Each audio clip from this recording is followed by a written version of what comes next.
in Dubai this morning. Joe, it seems like some sort of big breakthrough must have come in peace talks, but Israel is still making war moves this morning. What's the latest?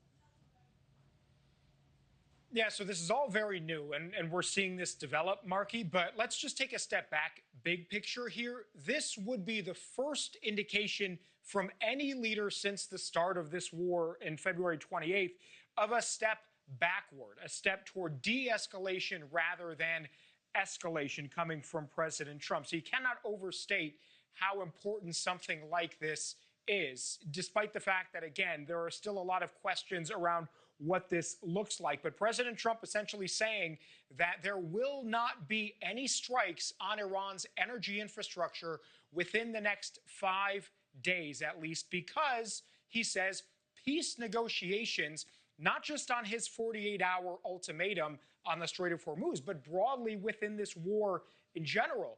Peace negotiations between the U.S. and Iran, he says, are going well in his view and are productive.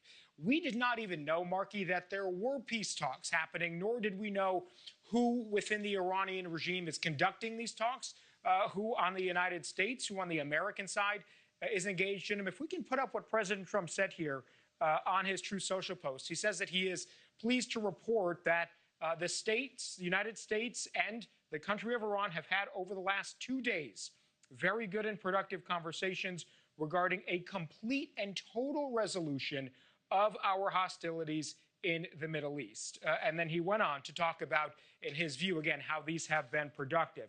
So it seems like this is an indication that President Trump was looking for perhaps an off-ramp on his 48-hour ultimatum, after which point he said if Iran didn't loosen its grip on the Strait of Hormuz, the U.S. was going to be striking Iranian power plants.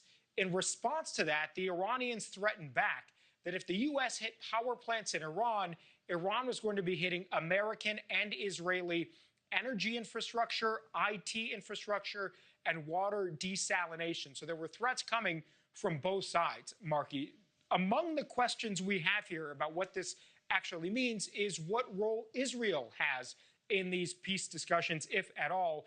In fact, just minutes after President Trump announced this 5-day pause, the Israeli Air Force announced that it is launching a new round of strikes in Tehran, the capital city, which is happening even as I'm talking to you now.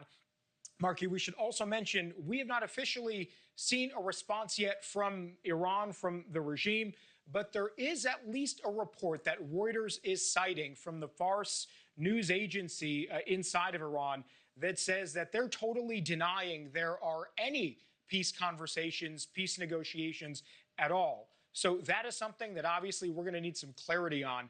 We have asked the White House on for clarity on a couple of big questions, one being if the president is saying no strikes on power plants or energy, does that mean there will still be American strikes on military targets in Iran? That much we're not really certain yet, Mark. Yeah, there's a lot on the line here, and it seems like a lot has changed just in the last hour.